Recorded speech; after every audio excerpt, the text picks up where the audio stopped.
Here's a startling fact.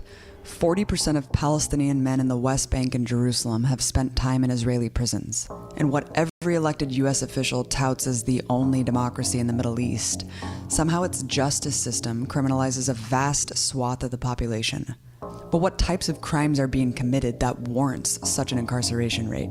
To find out more, I visited the offices of Adamir in Ramallah, the most prominent prisoners' rights organization in Palestine, and talked to Laith Abu Ziyad, an international advocacy officer for Adamir. So how many Palestinians have been through the prison system, and why is the number so high? So since the beginning of the Israeli occupation in 1967, around 800,000 Palestinians have been arrested, which constitutes almost 20% of the entire Palestinian population and 40% of the male population. And I would say the number is high because, not just because Palestinians are resisting the Israeli occupation, but also the existence of arbitrary laws that criminalize any kind of political activities, whether within military orders that have been issued since the beginning of the occupation as well, and also the issuance of the Israeli Knesset issuance of new laws that always criminalize any kind of resistance, whether it's violent or non-violent tools of resistance. Talk about what forms of non-violent resistance are being penalized. For example, even BDS or taking any activity that supports boycotting Israel, and also even sometimes writing things on Facebook, which has been a recent precedent as well, which is considered as an incitement accusation by the Israeli authorities. So even writing something on Facebook or taking part in a demonstration that's not violent can be considered a criminal activity as well. So people in America might be shocked to learn that you can't write things on Facebook and that you could get arrested. I mean, how common is this? How many people have been arrested for that? According to our documentation unit, almost since the beginning of the current uprising, since October 2015, more than 300 Palestinians have been arrested for posting things on social media. And also, it depends, the sentencing depends on the likes and shares they get, which is ridiculous. So if you write something on Facebook and you only had one share and one like, then your sentence might be lower than a person that had 100 likes and probably 50 shares on his Facebook post. So these are the criteria that whether the military court in the West Bank or sometimes even Israeli civil courts rely on when they sentence somebody based on what they call incitement. Most commonly, people are arrested for sharing or liking images of their friends and loved ones who are killed by Israeli forces. In one case, the person accused of incitement had only shared a photo of his own brother that had been killed by the Israeli army. Or it's something even more innocuous, like what happened to Jern Kada, a 19-year-old university student who was kidnapped by Israeli soldiers in the middle of the night and interrogated about a poem she posted on Facebook. The quote from the poem she posted was, "If I leave suddenly, keep me in your prayers." According to Kada, officials kept asking, "Why did you post it? Do you want to die?" She was placed in administrative detention for 3 months without charges or trial. What about protesting here and belonging to political parties in the West Bank? So for the West Bank is the military law system, which constitutes around 2,400 military orders. And according to Military Order 101, taking part in any political activity is considered an illegal activity. So even raising a flag or handing a leaflet or even taking part in a demonstration is considered an illegal activity. There is no right to protest on the West Bank. All political parties are considered illegal. This is because Palestinians in the West Bank are actually under Israeli military law. All of their political and legal rights are dictated by an occupying army. The occupation has been in place since the Israeli invasion in 1967. And since this offensive to conquer all of Palestine, the Israeli military regime has used extreme violence, as well as their dictatorial legal system to punish any Palestinians who stand up for their rights. Palestinians in the West Bank lived for 20 years under military rule before the first major rebellion. Life under occupation was defined by regular violence and poverty, tensions mounted especially in the 80s as illegal colonial settlements expanded. The settler population in the West Bank went from 35,000 in 1984 to 64,000 just 4 years later.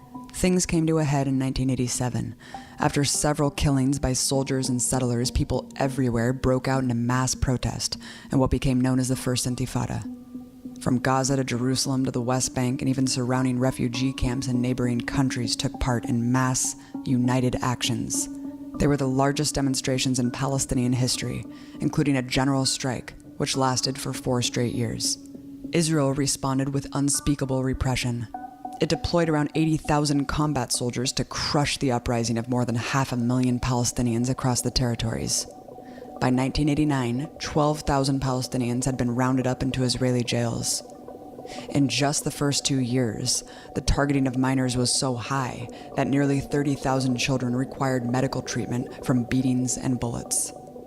The violence against children was officiated by one of the most cruel state policies ever employed. Israeli Army Chief Yitzhak Rabin, who later became the Prime Minister, announced an iron fist policy of breaking the bones of Palestinians at protests. This was implemented by the army on a massive scale. Countless videos of soldiers intentionally breaking the arms and legs of Palestinian youth shined a spotlight on the true face of occupation. But Palestinians stood strong against these brutal tactics, forcing the Oslo peace process in 1991. But it was bogus. While claiming it was to bring about a sovereign Palestinian state, Israel continued to conquer more of the land. Between 1993 and 2001, the number of Israeli settlers in the West Bank increased from 150,000 to 370,000. The so-called peace process collapsed. In 2000, another mass protest was crushed. 7 Palestinians were killed and over 300 wounded. So began the Second Intifada. The movement, met with incessant state violence when totally peaceful, developed into an armed struggle.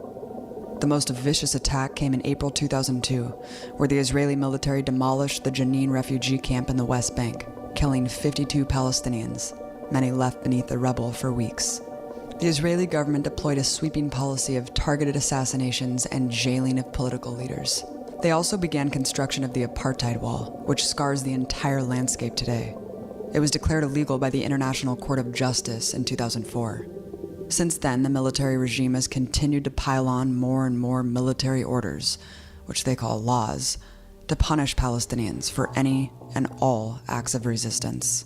One of the most symbolic acts of resistance is throwing stones at armored tanks and soldiers, a living picture of the David and Goliath legend. But such inconvenient symbolism is unacceptable for the Israeli occupation. Thousands of Palestinians are arrested every month, the majority of them for throwing rocks. The majority of those arrested for this offense are children. For many years, youth were generally held for several months to up to 2 years for throwing stones. But over the past few years, Israel has increased the penalty to draconian heights. Now, Palestinians face a minimum of 3 years, 10 years for simply throwing a stone at a vehicle, and up to 20 years if they're charged with intent to harm with the stone.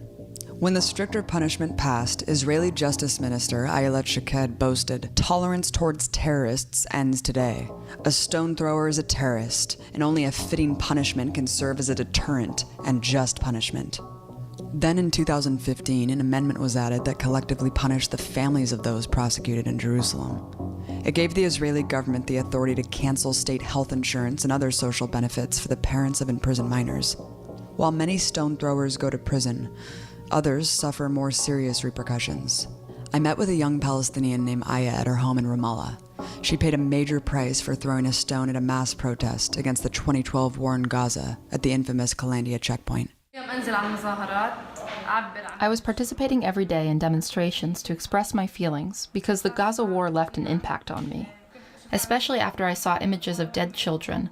One was dead in his mom's belly, and the graphic scenes on TV, and it was scary and I couldn't stay at home. So I started to protest with them every day. On that day I was on the front line with the protesters because I was excited. But then we started to clash with the soldiers and they prevented us from entering. They started to shoot tear gas and most were running back afraid of choking from the gas. But other protesters kept going despite the gas and everything. But after protesters threw stones and the soldiers shot the tear gas, we were surprised that they shot live bullets. Just suddenly, without any warning or telling us to go back, they started to shoot live bullets with M16s. We didn't know because sounds of shooting were ongoing. There was a guy who was the first one of us to get shot, right in the heart, and he was killed.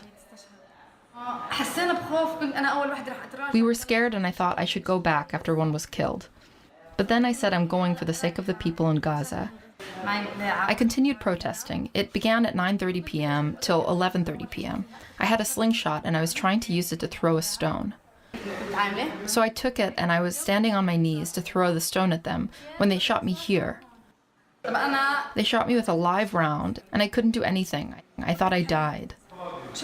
At the same time, I saw all my friends running while the soldiers were shooting everyone. I was shocked that my friend, who wasn't doing anything except holding up a Palestinian flag, was shot with a bullet that went through both her legs. And now she's paralyzed. She's lost her legs. After all of that, the number of injuries was almost 360. 200 of them were shot by a live bullet, and the rest were injured by gas, rubber bullets, and one was killed. My family took me in the same moment they arrived, while bullets were still inside my leg and the wound wasn't stitched yet, because there was a priority for doctors to save other serious injuries. So my family, without the knowledge of the doctors, took me out of the hospital without letting anyone know. Because they don't want my name to be entered in the computer at the hospital, because then my name would be registered, and that means it will go to the Israelis. And they will put a mark on me as if I'm charged of something and can arrest me. Seriously, if that happened again, I wouldn't feel scared to go down to protest on the checkpoint, even if I was shot. Aya is one of hundreds of Palestinians shot in the pelvic region, and not by mistake. Israel has shifted in recent years to a policy known as shoot to cripple. Doctors and activists have marked a sudden increase in bullet wounds to the pelvic region, targeting knees and genitalia. In 2015, during the latest anti-occupation uprising, Netanyahu pushed through measures giving security forces even more leeway to use live ammunition against protesters. At the same time, they increased arrests and subjected thousands more people to a legal system that by no stretch can be considered just. So the conviction rate, according to statistics released by the IPS, which is the Israeli Prison Service, that within these military courts, the conviction rate is 99.7%. Which shows how unfair the system is. Seems like a kangaroo court. Yeah. You're talking about administrative detention. What is that and why is it used? So administrative detention is the process that allows the Israeli authorities to place somebody in detention without telling him the reason that he's being detained, and also so his detention is based on secret information, and it can be renewed every 6 months indefinitely. So it's holding somebody in prison without charge or trial, basically. Ironically, administrative detention is a leftover law from British colonial rule. The Israeli occupying forces simply adopted it when they came the new colonizers. In 2015, the use of administrative detention increased 50%. Of the 7,500 Palestinians in Israeli jails, 750 are being held without charge or trial. If sent to administrative detention, a Palestinian may experience up to 180 days of interrogation, the first 60 of which may occur without a lawyer. Even the attorney doesn't have an access to the secret information, so he cannot even defend the prisoner or the detainee, because he doesn't know what he's being detained for. And yeah, of course, it's an arbitrary detention that for our organization amounts to psychological torture, because the detainee lives in a permanent state of waiting where he doesn't know when will he be released from prison. And it's also used against various sectors of the Palestinian society, whether women, children, even legislative council members. And of course, it's a punitive measure, as I said, to control the political sphere and even to punish those accused of being involved in any illegal activity. Hundreds have turned to the only thing they have left, their own bodies, willing to die to get their message heard. In 2012, over 2,000 prisoners participated in a mass hunger strike, more than 1/3 of the prison population at the time. When the hunger strike became effective at drawing international attention, Israel took that away too. In 2015, the government passed a law allowing the force feeding of hunger strikers, designated by the UN as a form of cruel and unusual punishment, tantamount to torture. Gilad Erdan, Israel's public security minister, said of the law, "Security prisoners are interested in turning a hunger strike into a new type of suicide terrorist attack, which they will threaten the state of Israel. We will not allow anyone to threaten us, and we will not allow prisoners to die in our prisons." The story of a recent hunger striker, Bilal Qaid, illustrates how cruel administrative detention really is. So the case of Bilal Qaid was sentenced to 14 years and a half in prison, and then on the day of his scheduled release on the 13th of June 2016, he was given a 6 months administrative detention order. So on the same day he embarked on hunger strike as a result of that arbitrary decision taken by the military commander, of course. It's so cruel because you bring someone to the edge of knowing that they're going to get released and then you just pile on another sentence. I mean, I just can't think of anything more cruel than that. Other than this, maybe. The fact that there are hundreds of children. There are hundreds of children in Israeli jails. The number is growing exponentially. According to one report, 97% of cases, no lawyer was present. Nearly 90% weren't even informed of why they were being arrested. I mean, what is happening here? The attack against children isn't something recent as well, but there has been an increase in the number of child detainees since also the uprising in October 2015. According to our documentation as well, in 2015, the Israeli government arrested more than 900 children. So only in 1 year, 900 children were arrested by the Israeli government. Most of these children were subjected to like some kind or some forms of torture, cruel and inhuman, degrading treatment. And also, like most of these children didn't have their parents present during interrogation. The torture techniques used against children are more of like psychological ones. I mean, they are subjected to some physical torture, such as beatings and kickings, but the psychological ones are more common. And also, the use of threats against family members is a common torture technique used against children as well. So the interrogator would tell the child, if you didn't confess to your crime, then I'm going to arrest your mom, I'm going to arrest your dad. So it's a form of like coercion to force them to confess their crimes.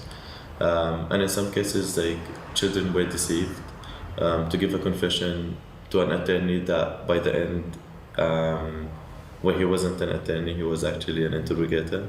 So sometimes a person would go into the interrogation room and tell the child, okay, I'm your attorney, just tell me what you did. And then it turns out that person works for either like the military court or, basically for the Israeli government. Sometimes the child is forced to sign something that he wouldn't understand in Hebrew.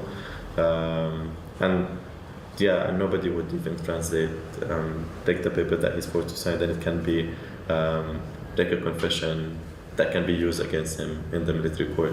I mean, this just seems really crazy. How does this kind of rate compare to other countries? Like usually in other countries, children can only be arrested if they're 18 and above. But in Israel, they arrest children as young as 12 and sometimes even younger, but they would detain them for a few hours. But some children were sentenced for 6 months in prison, 4 months. I mean, after they're released from prison, even their families start noticing like some changes in their behavior. Some of them drop out of school as a result of torture or and also most of them are traumatized because even like the arrest, the arrest process, they arrest them like most children are arrested during military night raids on their houses, which can leave them traumatized as well. And also all these interrogation and like torture that they go through. And even the prison experience in itself can be difficult for children, so after their release, it's like it has so many negative effects on them. Of course, we documented many cases of children being subjected to sexual harassment or even a threat of being raped by the interrogators as well. Child or adult, they are jailed. Compounding this repression, the Palestinian Prisoners Society estimates that 90% of Palestinian prisoners have been subjected to torture by Israeli forces. Even more egregiously, a 2013 report by the Public Committee Against Torture in Israel revealed that Palestinian prisoners, including children, were kept in outdoor iron cages during severe winter weather. This torture is in many forms, from solitary confinement to physical pain to sexual assault. In some cases, since also October 2015, even some prisoners who were injured before being arrested were subjected to sexual harassment inside hospitals. So sometimes even by like medical staff. So in one of the cases that we documented, the person was shot before he was detained, and then he was taken to a hospital, and then like some of the prison, like the hospital guards and even like the nurses, they were taking nude pictures of him. So one of the prison guards came close to the prisoner, and then he took off his pants, like the guard, and then he asked him to suck his basically. And that was like a sexual harassment against a man, and they use it against men as well to sort of like destroy this heroic image, like how the society perceives these prisoners as heroes. They want to destroy this image by saying, I can easily sexually harass you. You know, there's still people in prison from the second Intifada and that are going to be in there for decades more. I mean, talk about what that does to actually any resistance efforts in the country. Yeah, of course it destroys the spirit of resistance within the society, and also I would say that like probably most Palestinians are more concerned now to go in prison because they know once they go in, then they'll probably stay there, like maybe for the rest of their life. From making peaceful protest illegal to force-feeding hunger strikers, Israel has taken away literally every means Palestinians have to resist the human rights violations they suffer on a daily basis by this occupation. And jail is used as the ultimate tool of silence to shutter their advocacy for freedom. As resistance inside occupied Palestine becomes increasingly strangled, resistance on the outside grows more essential.